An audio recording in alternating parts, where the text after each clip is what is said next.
Friends, ഇന്ന് നമ്മൾ ചെയ്യാൻ പോകുന്നത് ഒണിയൻ റിങ്സ് ആണ്. മലയാളത്തിൽ ഇതിന് സവാള വളയം എന്ന് വേണമെങ്കിൽ നമുക്ക് പറയാൻ പറ്റും. വളരെ പെട്ടെന്ന് നമുക്ക് ചെയ്തെടുക്കാൻ പറ്റുന്ന ഒരു സ്നാക്സ് ഐറ്റമാണിത്.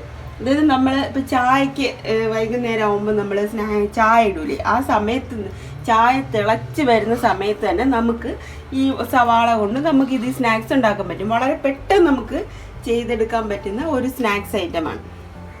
ഇനി ഇത് നമുക്ക് എങ്ങനെയാണ് ചെയ്യുന്നതെന്ന് നോക്കാം. ഓക്കെ, അതിന് വേണ്ട സാധനങ്ങളാണ് ഒരു സവാള. ഇതിപ്പോൾ ഞാനൊരു 2 സവാള എടുത്തിട്ടുണ്ട്. അത് സവാള ഇങ്ങനെ കട്ട് ചെയ്തെടുക്കണം. അത് ഒരുപാട് വലിപ്പമൊന്നും വേണ്ട, കട്ട് ചെയ്തെടുത്താൽ മതി.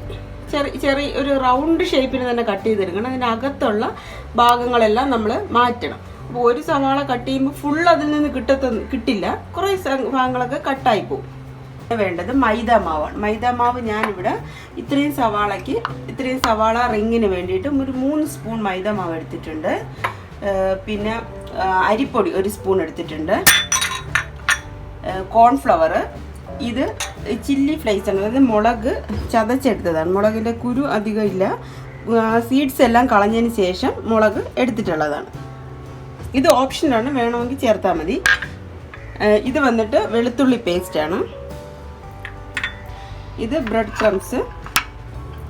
ഇത് വന്ന് മൈദ മാവിൽ ഇതിനെ ഒന്ന് ഡിപ്പ് ചെയ്യാം, അല്ലെങ്കിൽ നമുക്ക് ഞാനിപ്പോൾ ഗോതമ്പ് മാവ് ആണ് എടുത്തിട്ടുള്ളത്. ഇതിനെ ഒന്ന് ഡിപ്പ് ചെയ്തെടുക്കാനായിട്ടാണ്. ഈ സവാള ഇതിനകത്തൊന്ന് മുക്കിയെടുക്കുന്നതിന് വേണ്ടിയിട്ടാണ് ഇതെടുത്തിട്ടുള്ളത്. പിന്നെ ഉപ്പ് വേണം. പിന്നെ നമുക്ക് ഫ്രൈ ചെയ്തെടുക്കാനായിട്ട് ഓയിൽ വേണം. ഇത്രയാണ് ഇതിന് വേണ്ടത്. ഇനി ചെയ്യുന്നത് എങ്ങനെയെന്ന് നോക്കാം. ആദ്യം നമുക്ക് ഈ സവാള ഇതിനകത്തേക്ക് സവാള വളയങ്ങൾ ഈ ഒരു വലിയ പ്ലേറ്റിലോട്ട് മാറ്റിയിട്ട് ഈ ഗോതമ്പ് മാവിൻ്റെ പൊടി ഇതിനകത്തൊന്ന് ഡിപ്പ് ചെയ്ത് വെക്കും. ഫുള്ള് ഇതിനകത്തൊന്ന്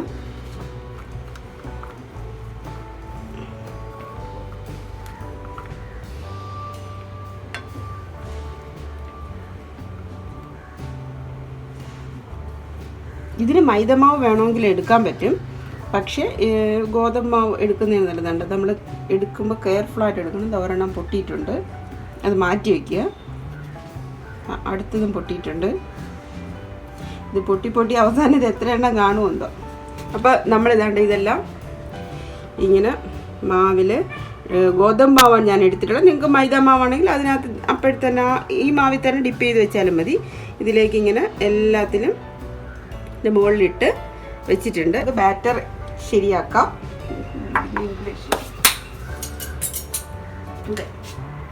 അതിന് വേണ്ടിയിട്ട് അരിപ്പൊടി ഇതിലേക്ക് തന്നെ ഇട്ട് കൊടുക്കാം. ഇതിപ്പോൾ 1.5 സ്പൂണുണ്ട്. കോൺഫ്ലവർ, അരിപ്പൊടി എത്ര എടുക്കുന്നോ അത്രയും കോൺഫ്ലവർ എടുക്കണം. ഇത് ഇഞ്ചി വെളുത്തുള്ളി പേസ്റ്റ്, ചില്ലി ഫ്ലേക്സ് ആണ്. ഇത് ഓപ്ഷണലാണ്, വേണമെങ്കിൽ ഇട്ടാൽ മതി. ഞാനിപ്പോൾ ഇടുന്നുണ്ട്. ഫുള്ളങ്ങ് ഇട്ട് കൊടുക്കാം.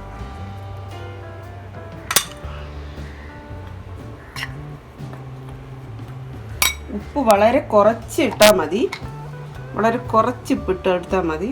പിന്നെ നമുക്ക് സോസിൻ്റെ കൂടെ ഉള്ള ഉപ്പ് കൊണ്ട് ഇട്ടാൽ മതി, അല്ലെങ്കിൽ ലാസ്റ്റ് നമുക്ക് ഇത് വറുത്ത് വെച്ചതിന് ശേഷം ഉപ്പ് അതിൻ്റെ മുകളിൽ ഇട്ട് കൊടുത്താലും മതി. ഉപ്പ് ഒരുപാട് ഇട്ടാൽ ശരിയാവത്തില്ല.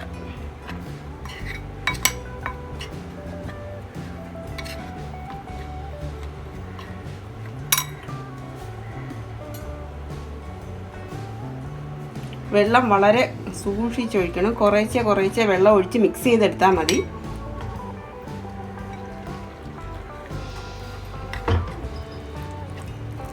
നമ്മൾ മാവ് കലക്കി എടുത്തിട്ടുണ്ട്. ഈ ഒരു തിക്നെസ്സിൽ, അതായത് ഈ ഒരു തിക്നെസ്സിലാണ് നമ്മൾ കലക്കി എടുക്കാനുള്ളത്. ഒരുപാട് ലൂസായി പോകരുത്, അതുപോലെ തന്നെ ഒരുപാട് തിക്നെസ് ആയാലും പറ്റത്തില്ല. ഈ ഒരു രീതിയിൽ, ഇത്ര ആയിട്ടുള്ള രീതിയിൽ ഇങ്ങനെ വീഴണം. ദോശ മാവിൻ്റെ ഒരു ശകലവും കൂടെ തിക്നെസ്സിൽ ഇങ്ങനെ നമ്മൾ കലക്കി എടുക്കണം. ഇങ്ങനെ നമ്മൾ കലക്കി എടുത്തിട്ടുണ്ട്. ഇനി ഇതിലേക്ക് നമുക്ക്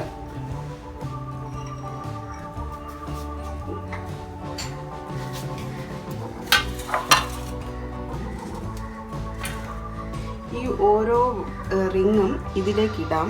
ഇതിലിട്ടിട്ട് ഇതിലിങ്ങനെ ഇതുകൊണ്ട് ഇങ്ങനെ മുക്കിയെടുത്തിട്ട് ഇതിലേക്ക് വെക്കണം.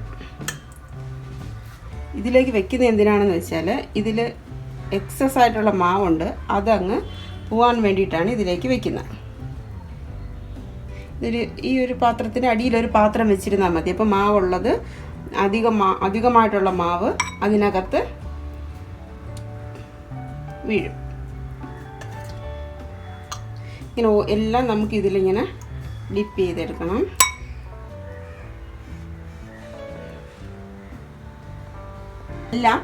എല്ലാ റിങ്സും നമ്മൾ ആ മാവിൽ മുക്കി ഇതിനകത്ത് വെച്ചിട്ടുണ്ട്. ഇതിൽ നമുക്ക് കാണാൻ പറ്റും എക്സസ് ആയിട്ടുള്ള മാവ് ഇതിനകത്ത് തന്നെ ഉണ്ട്.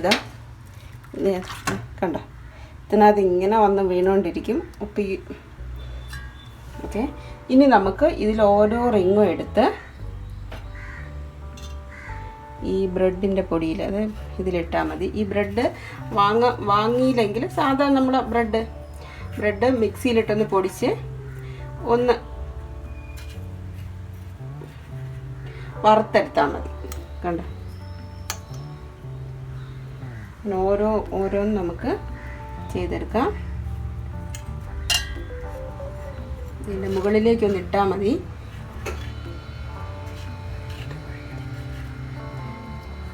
കൈ കൊണ്ട് ചെയ്യേണ്ട കാര്യമില്ല. നമുക്ക് ഈ സാധനം വെച്ചിട്ട് തന്നെ നമുക്കിത് ചെയ്തെടുക്കാൻ പറ്റും. കയ്യിലെല്ലാം വേണ്ട കാര്യമില്ല. ഇതിലാകുമ്പോൾ പെട്ടെന്ന് നമുക്ക് ഇങ്ങനെ നമുക്ക് ചെയ്തെടുക്കാൻ പറ്റും. ഇതുണ്ട്, ഇതെല്ലാം കണ്ടുണ്ട്, ഇതിനകത്ത് ഫുള്ള് പിടിച്ചിട്ടുണ്ട്. അതിനകത്തുള്ള വെള്ളത്തിൻ്റെ കണ്ടന്റ് പോകാനായിട്ടാണ് നമ്മൾ ഇങ്ങനെ ഇത് ഡിപ്പ് ചെയ്ത് മാറ്റി വയ്ക്കുന്നത്. ഇപ്പോൾ ഇതിൻ്റെ ബ്രെഡിൻ്റെ പൊടി മാത്രമേ ഉള്ളൂ. കണ്ടോ, ഫുള്ള് ഇതിനകത്ത് പിടിച്ചിട്ടുണ്ട്. ഇത് രണ്ട് സൈഡ് നല്ലതുപോലെ കോട്ട് ചെയ്യണം, അല്ലെങ്കിൽ നമ്മൾ ചെയ്തെടുക്കുമ്പോൾ ഉള്ളിയുടെ ഒരു രുചി മാത്രമേ കിട്ടത്തുള്ളൂ. ഇതിനകത്ത് മാവ്, ഈ ബ്രെഡ് ക്രംസ് എത്രത്തോളം ഇതിനകത്ത് പറ്റിയിരിക്കുന്നു അത്രത്തോളം ആണ് നമുക്കിതിനകത്ത് രുചി വരുന്നത്. അല്ലെങ്കിൽ ഇത് നല്ലതുപോലെ ഇതിനകത്ത് കോട്ടായിട്ടില്ലെങ്കിൽ ഇതൊരു രുചി കാണത്തില്ല. പിടിച്ചെടുക്കും, ഫ്രൈ ചെയ്ത് നമ്മളെടുക്കുമ്പോൾ അതിനൊരു രുചി കാണും. ഇപ്പോൾ ഇതിനകത്ത് ഫുൾ കോട്ടായി വന്നിട്ടുണ്ട്. നമുക്കിനി ഇതെല്ലാം ഇതുപോലെ ചെയ്തെടുക്കാം. അതായത് നമ്മൾ ചില്ലി ഫ്ലേക്സ് ഉണ്ടോ, ഇതിനകത്ത് ഇങ്ങനെ പറ്റിയിട്ടുണ്ട്. നമ്മൾ ഫ്രൈ ചെയ്തെടുക്കുമ്പം അത് ഇടയ്ക്കൊരു ചെറിയൊരു എരി ഫീൽ ചെയ്യും. അതിന് വേണ്ടിയിട്ടാണ് അതിടുന്നത്.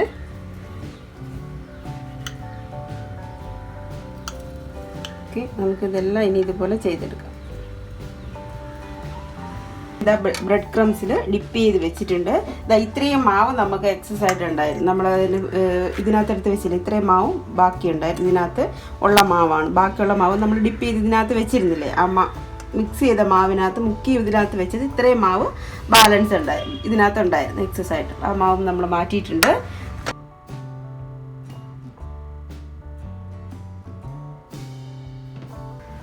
പാത്രം ചൂടായിട്ടുണ്ട്. നമുക്ക് എണ്ണ ഒഴിക്കാം. ഞാനിപ്പോൾ ഇവിടെ ഇതിൽ സൺഫ്ലവർ ഓയിലാണ് ഒഴിച്ചത്. റിഫൈൻഡ് ഓയിൽ ഏതെങ്കിലും ഒഴിച്ചാൽ മതി. ഞാനിപ്പോൾ സൺഫ്ലവർ ഓയിൽ ഒഴിച്ചിട്ടുണ്ട്. എണ്ണ ചൂടായി. ഇതിൽ ഒരു കാര്യം നമ്മൾ പ്രധാനമായിട്ട് ശ്രദ്ധിക്കാനുള്ളത്, ഏറ്റവും ലോ ഫ്ലെയിമിൽ വെച്ച് മാത്രമേ ഇത് ഫ്രൈ ചെയ്തെടുക്കാവൂ. അല്ലെങ്കിൽ ഇതിന് മുകളിലുള്ള ബ്രെഡ് ക്രംസ് എല്ലാം ആദ്യം കരിയും, അകത്തുള്ള ഉള്ളി വേവത്തേയില്ല. അപ്പോൾ ഉള്ളി വെന്ത് വരണമെന്നുണ്ടെങ്കിൽ ചെറിയ തീയിലാണ് നമ്മളിതിന് ഫ്രൈ ചെയ്തെടുക്കാനുള്ളത്. അത് ഒരുപാട് ഇടരുത്, കുറച്ച് റിങ്സ് ഇട്ട് വേണം നമ്മൾ ചെയ്തെടുക്കാനായിട്ട്. ഇപ്പം നമ്മൾ എണ്ണ ചൂടായിട്ടുണ്ട്. എണ്ണ ചൂടായി. അപ്പോൾ നമ്മൾ ഏറ്റവും ലോ ഫ്ലെയിമിലാക്കണം തീ.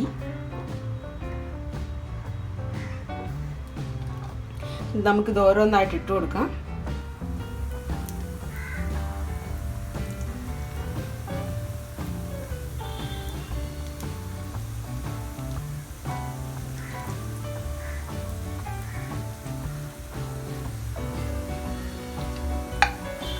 ഇനി ഇത് വെന്ത് വരാനായിട്ട് കുറച്ച് സമയം എടുക്കും. ഓക്കെ, നമ്മൾ ഓണിയൻ റിങ്സ് എല്ലാം ഒരുവിധം ഒരു സൈഡ് വെന്തിട്ടുണ്ട്. ഞാനിപ്പോഴെല്ലാം തിരിച്ചിട്ടിട്ടുണ്ട്. ഒരു സൈഡ് ഒരുവിധം ബ്രൗൺ ഷെയ്ഡ് ആയപ്പോഴാണ് ഞാൻ തിരിച്ചിട്ടത്. അല്ല, ഈ സൈഡ് ഒരുവിധം വന്നിട്ടുണ്ട്. ഇനി ഒന്നും കൂടി നമുക്കിത് തിരിച്ചിടണം. ചെറിയ തീയിലായതുകൊണ്ട് ഞാൻ എണ്ണ കുറച്ച് ഉപയോഗിച്ചത് കൊണ്ടാണ് ഇതിങ്ങനെ. അല്ലെങ്കിൽ ഇത് ഫുള്ള് എണ്ണ ഒഴിക്കുകയാണെങ്കിൽ നമുക്ക് പെട്ടെന്ന് ഇത് ക്രിസ്പി ആയിട്ട് വരും. എണ്ണ കുറച്ച് ഒഴിച്ചാൽ മതി. ഒരു 2 മിനിറ്റ് എക്സ്ട്രാ ടൈം ആവുന്നേ ഉള്ളൂ.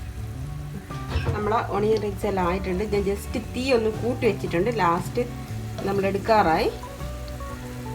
ജസ്റ്റ് തീ ഒന്ന് കൂട്ടി വെച്ചതാണ്.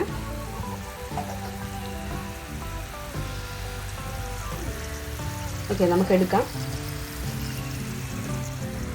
നമ്മൾ ഓണിയൻ റിങ്സ് എല്ലാം എന്താ വെന്തിട്ടുണ്ട്. നല്ല ഫ്രൈ ആയി വന്നിട്ടുണ്ട്. നല്ല ക്രിസ്പി ആയിട്ടുള്ള ഓണിയൻ റിങ്സ് ആണ്.